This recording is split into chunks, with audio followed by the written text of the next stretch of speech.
flat-nose in accounting who questioned her.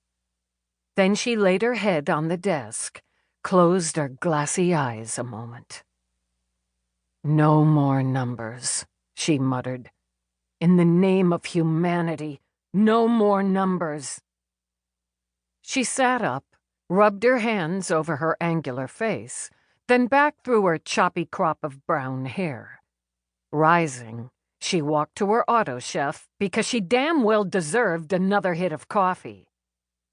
As she drank it, she stood at her skinny window looking out at her view of New York. A tall, lanky woman, she wore good boots, smoke gray like her trousers, and the vest over her white t-shirt and weapon harness. While her wedding ring was her only visible jewelry, she wore a fat diamond on a chain under her shirt. Both pieces Rourke had given her held equal fat slices of sentiment.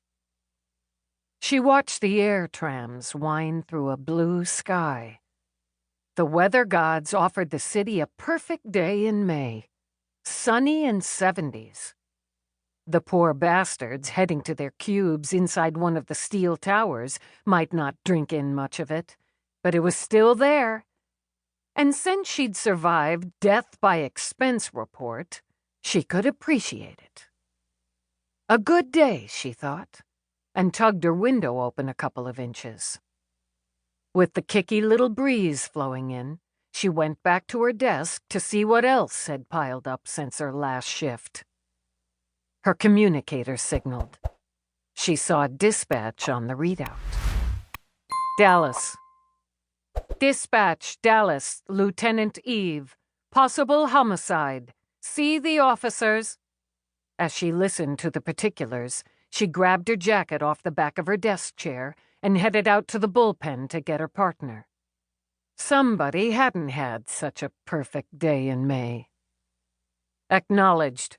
Dallas and Peabody, Detective Delia en route. Peabody, she said, still moving. We caught one. Her stride hitched briefly as she blinked at Jenkinson's tie. She should be used to the detective's insane ties by now, she thought. But who got used to fat, bug-eyed yellow bumblebees buzzing over a neon orange field? Nobody did. Nobody ever should. Peabody grabbed her coat and hustled to catch up. She wore curls today, her dark hair red-streaked and bouncy. Something else Eve couldn't get used to. What have we got? Dead body, West 4th. 2 uniforms on scene. Interestingly, the 911 came in from the Upper East Side. 2 more uniforms being dispatched to that location to speak to the woman who called it in. How does somebody on the Upper East Side know somebody's dead in the West Village? Peabody pondered it, while Eve made a heel turn away from the elevator, already crowded with cops, techs, civilian support heading down. They took the glides. Dispatch didn't have that data. You got in early today. Paperwork. Done. Don't want to talk about it. McNabb and I left early enough to walk in. You've got to take advantage of a day like this. Because, like the DB on West 4th found out, it could be your last. Hoping for the best, Eve jumped off the glides to try an elevator. Since she found it only about half as full as the one on Homicide's level, she squeezed in. Mostly, we thought it was a really nice morning for a walk. They squeezed off again on the garage level. Their footsteps echoed as they crossed to Eve's car.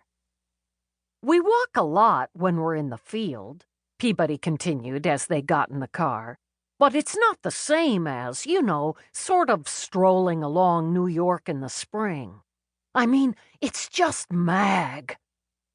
Eve pulled out into the insane traffic, the cacophony of angry horns, the bellowing ad blimps, and the farting maxi buses that was New York in the spring. But what the hell? On Eve's scale, it was mag, any time of the year. And hey, Mavis, Bella, and I...